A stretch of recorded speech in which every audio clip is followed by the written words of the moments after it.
ಮಾಜಿ ಸಂಸದ ಪ್ರಜ್ವಲ್ ರೇವಣ್ಣ ವಿರುದ್ಧದ ಅತ್ಯಾಚಾರ ಕೇಸ್ಗೆ ಸಂಬಂಧಪಟ್ಟಂತೆ ಇಂದು ಕೋರ್ಟ್ನಲ್ಲಿ ಪ್ರಜ್ವಲ್ ರೇವಣ್ಣ ಜಾಮೀನು ಭವಿಷ್ಯ ನಿರ್ಧಾರ ಆಗುತ್ತೆ.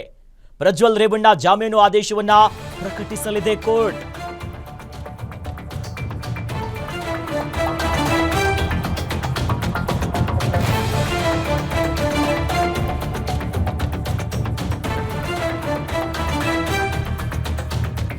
ಮಾಜಿ ಸಂಸದ ಪ್ರಜ್ವಲ್ ರೇವಣ್ಣಗೆ ಇವತ್ತು ಬಿಗ್ ಡೇ ಆಗಿದೆ. ಯಾಕಂದ್ರೆ ಕೋರ್ಟ್ನಲ್ಲಿ ಪ್ರಜ್ವಲ್ ರೇವಣ್ಣ ಅವರ ಜಾಮೀನು ಭವಿಷ್ಯ ನಿರ್ಧಾರ ಆಗುತ್ತೆ. ಪ್ರಜ್ವಲ್ ರೇವಣ್ಣ ಜಾಮೀನು ಆದೇಶವನ್ನ ಕೋರ್ಟ್ ಪ್ರಕಟಿಸಲಿದೆ.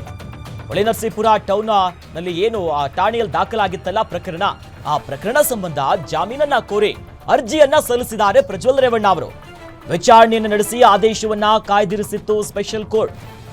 ಇವತ್ತು ಜನಪ್ರತಿನಿಧಿಗಳ ವಿಶೇಷ ನ್ಯಾಯಾಲಯದಲ್ಲಿ ವಿಚಾರಣೆ ಆಗಿತ್ತಲ್ಲ, ಅದನ್ನ ವಿಚಾರಕ್ಕೆ ಸಂಬಂಧಪಟ್ಟಂತೆ ಎರಡನೇ ಬಾರಿ ಸೆಷನ್ಸ್ ಕೋರ್ಟ್ ನಲ್ಲಿ ಅರ್ಜಿಯನ್ನ ಸಲ್ಲಿಸ್ತಾರೆ.